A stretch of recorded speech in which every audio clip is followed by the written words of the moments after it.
लोग आए तो उनकी वाणी सुन ही सकते हैं, और यदि नहीं आए हैं तो हम जो है इन चैनलों आदि के माध्यम से, फेसबुक के माध्यम से, यूट्यूब आदि चैनल के माध्यम से, व्हाट्सएप आदि के माध्यम से जो है उनकी वाणी और क्षेत्र के दर्शन, भगवान के दर्शन, पूजन, अभिषेक, शांति धारा, आहार आदि सारी चर्या जो है उनको जो है क्या कर सकते हैं, इनके माध्यम से देख सकते हैं। तो मैं बता रहा था जहाँ पर देव दर्शन हो वहाँ उद्धार हो जाता है, और जहाँ मुनियों की वाणी हो वो भव से पार हो जाता है। आपने सुना होगा कितने ऐसे त्रियंच आदि हुए जिन्होंने मुनियों के हाथ देखा, के आहार के पूजना किए और के दर्शन किए, उनकी वाणी को सुना और वो भव से पार हो गए, उद्धार हो गया उनका। याद कीजिए भगवान महावीर स्वामी का वह पूर्व भव का जीव जो सिंह की पर्याय में था। किस पर्याय में? सिंह की पर्याय, क्रूर था, जंगल का मरराज था, और सारे जो है पशु पक्षी उनकी प्रजा थी। और वो क्या करते हैं, एक बार जो है हिरण को पकड़ रहे, दबोच रहे, उनका शिकार कर रहे हैं, और उसी समय आकाश से दो चारण महाराज का आगमन हो जाता है। और वैसे उस दृश्य को देखते हैं तो उनको संबोधन करते हैं, हे वनराज, तुम जिनराज बनने वाले हो, तुम तीर्थंकर बनने वाले हो, तुम्हारे द्वारा अहिंसा धर्म की जो है जो उद्घोष होने वाला, जियो और जीरो का उद्घोष होने वाला, परस्पर उपद्रव जीवा नाम का उद्घोष होने वाला है। तुम राजा हो, और राजा यदि प्रजा का भक्षक बन जाए तो उनकी रक्षा कौन करेगा? राजा पिता के समान हो जाता है, और जो है प्रजा पुत्र के समान होती है। यदि पिता ही पुत्र का भक्षण करने लग जाए तो उसका कौन रक्षा करेगा? ऐसा संबोधन किया कि उस सिंह की आंखों से आंसू की धारा बहने लगती है, और दोनों बंधुओं से हाथ जोड़ करके जो है क्षमा याचना करता है, पश्चाताप ग्लानि करता है, और उस दिन का जो संकल्प करता है कि आज के बाद में कभी किसी जीव को नहीं मारूंगा, किसी जीव का भक्षण नहीं करूंगा। और उसने अंतिम क्षणों तक घास फूल फल फूल खा करके अपनी जीविका को व्यतीत किया, और वही जीव आगे चल करके भगवान महावीर बना। तो मुनियों की वाणी, मुनियों की वाणी सुनिए, उसका उनका उद्धार हो गया। तो इसलिए देव दर्शन करोगे तो भव से पार हो जाओगे, मुनियों की वाणी सुनोगे उद्धार हो जाएगा। और तीसरा जो है नमोकार महामंत्र, मंत्रों का राजा है जो पंच परमेष्टि नमस्कार मंत्र, अनादि अभिनंदन मंत्र है। ऐसा है पंच परमेष्टि का रूपवाचक मंत्र नमोकार, जिस मंत्र के माध्यम से दुनिया में आज जितने भी मंत्र हैं उन सब मंत्रों में उस नमोकार मंत्र का सार है।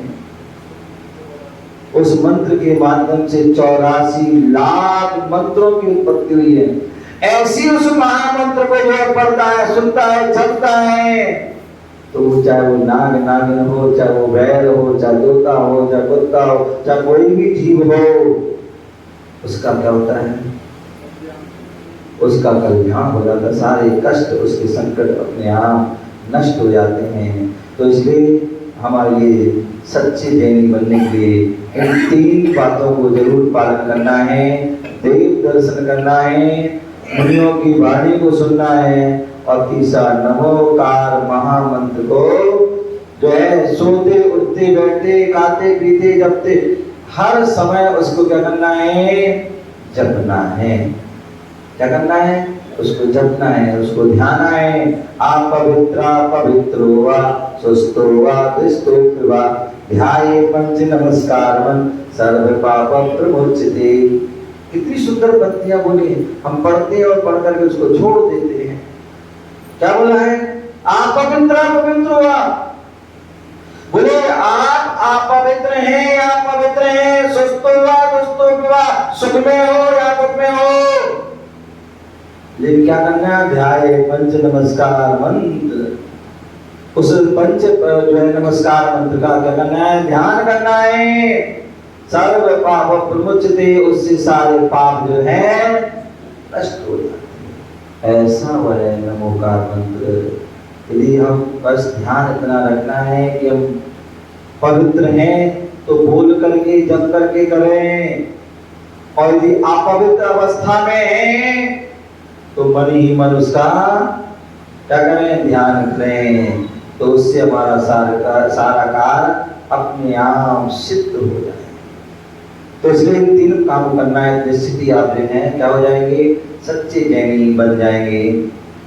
चलिए और चलते आदि गुरु भक्ति में पहला प्रश्न, और आपको बताना है, हम मंदिर जाते हैं और मंदिर जाने पर हमें क्या बोलना चाहिए, भगवान की जो है दर्शन करते समय क्या बोलना चाहिए।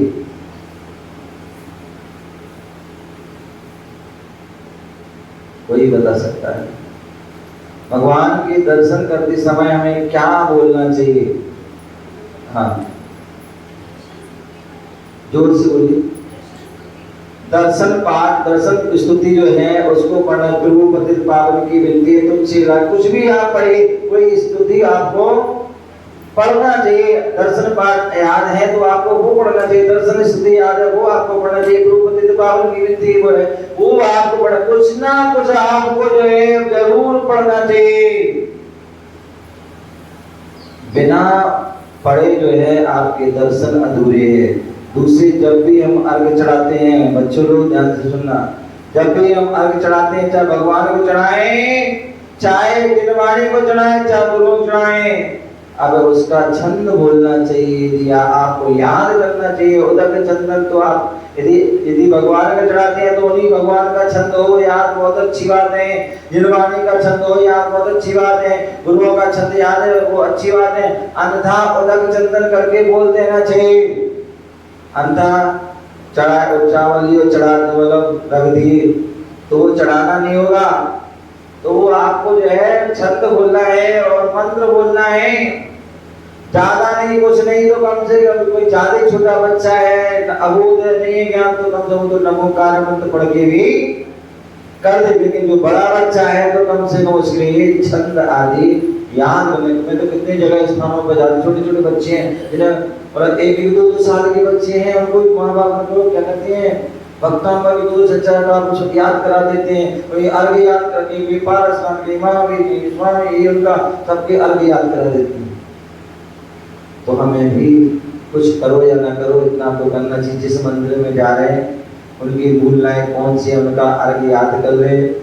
जिन गुरु के पास जा रहे हैं या हमारे ठहरे हैं उनका अर्घ याद कर ले। कोई ज्यादा बड़ी 4-4 लाइन के अर्घ होते हैं तो हम वो याद कर, जिनवाणी का 4 लाइन का होता है, उनको हम याद कर सकते हैं और वो करके हमें उसको करना चाहिए। और फिर भी यदि आपको कोई जो है भगवान के दर्शन करते समय कोई स्तुति याद नहीं है, कोई जिनवाणी आपके पास नहीं है, तो क्या करोगे, क्या पढ़ोगे, क्या पढ़ोगे, कैसे भगवान की स्तुति करोगे, कैसे भगवान की आराधना करोगे, और कैसे अपनी बात भगवान के सामने कहोगे? नमो का मतलब ठीक है, लेकिन और क्या करेंगे, और क्या कहेंगे? तो बोले यदि आपको जो है कुछ भी याद ना हो तो जो है कुछ शब्द हैं उनको याद कर लेना, और वो याद कर लो, उसमें ही सारा सार है। क्या है? हाथ जोड़िए, बोलिए अच्छे मी, बोलिए अच्छे मी, उच्चेमी, वंदामी, नमस्सामी, दुक्कखो,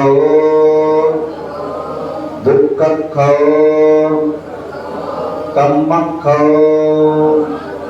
कम्मखो, बुरी लाओ, कोई लाओ सुवै गमनम समाहि मरणम जिन गुण संपत्ति हो मध्यम। तो इन शब्दों को आपको पढ़ना है। एक बार दोबारा पढ़ेंगे।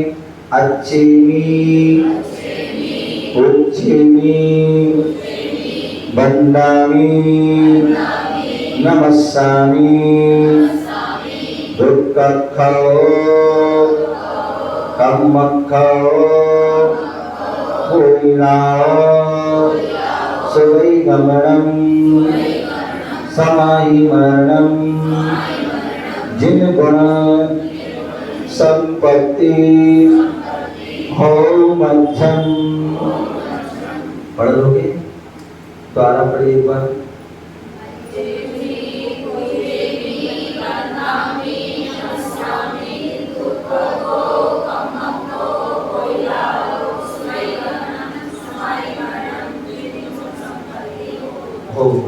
एक छोटी सी है, ये सबको याद कर लेना।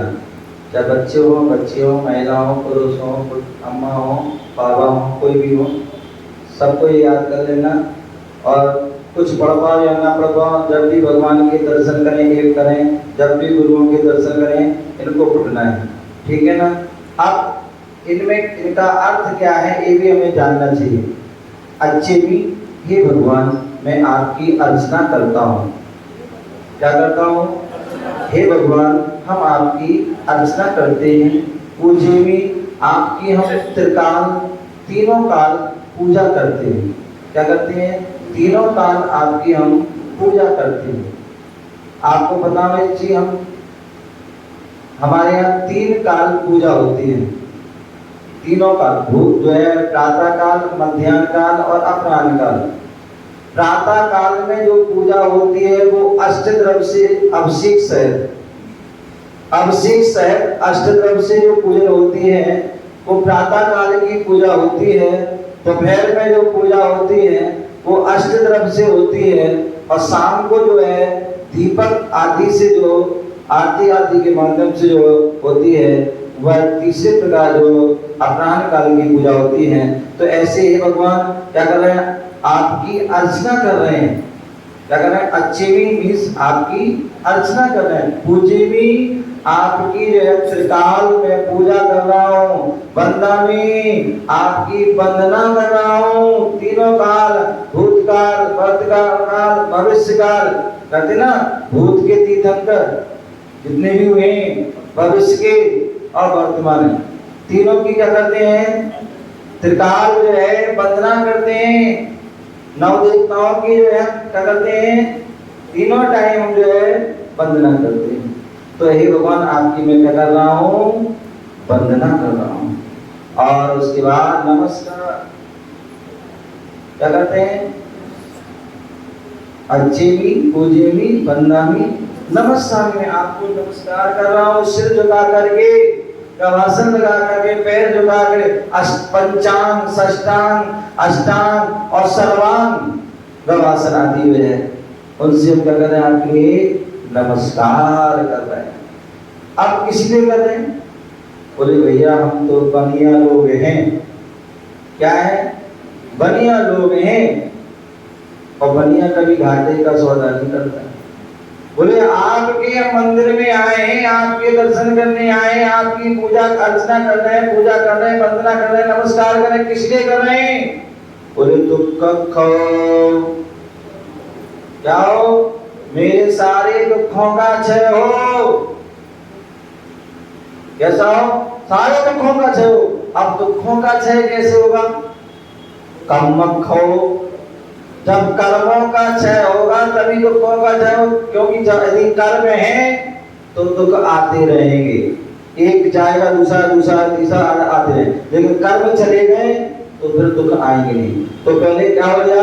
दुख को कैसे हो? कर्म को। और अब कर्मों का क्षय कैसे होगा? बोधि लाओ, बोधि की प्राप्ति हो।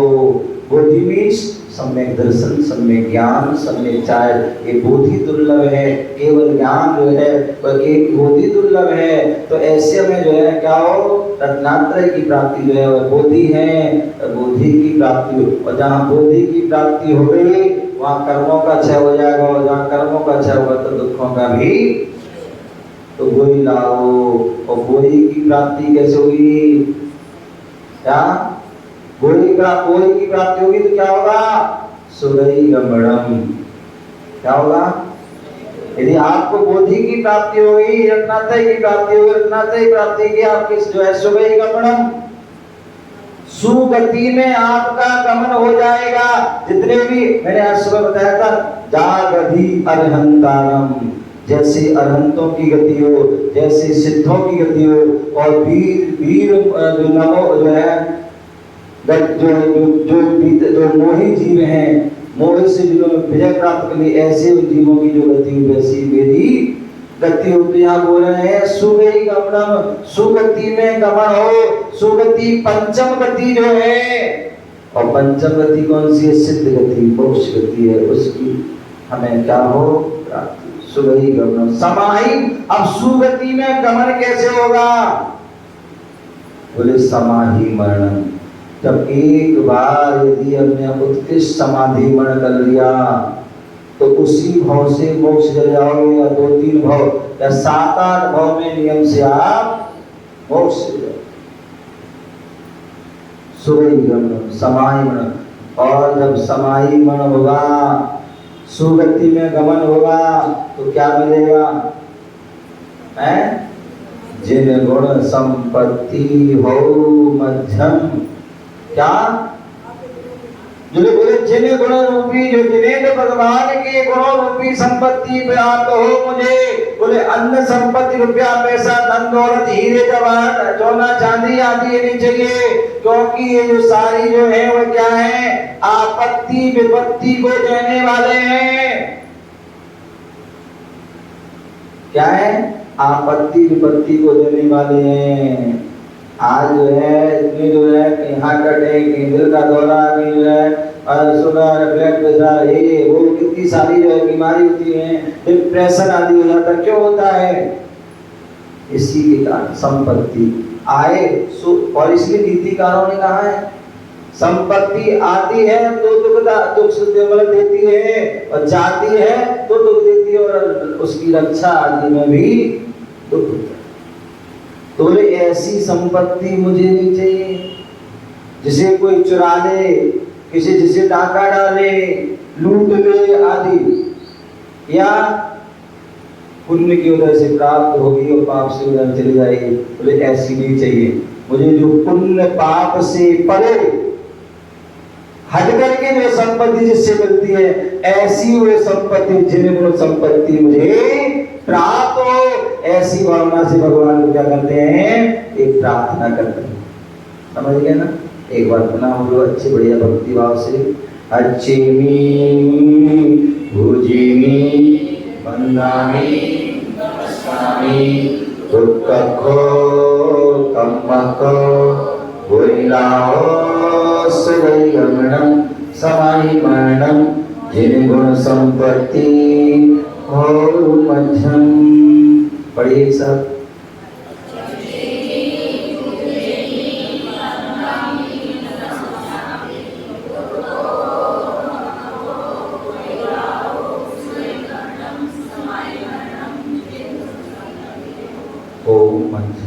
चलिए आज आपका समय भी हो गया है, आज लोग यही समाप्त करते हैं। जय बोलो महावीर भगवान की।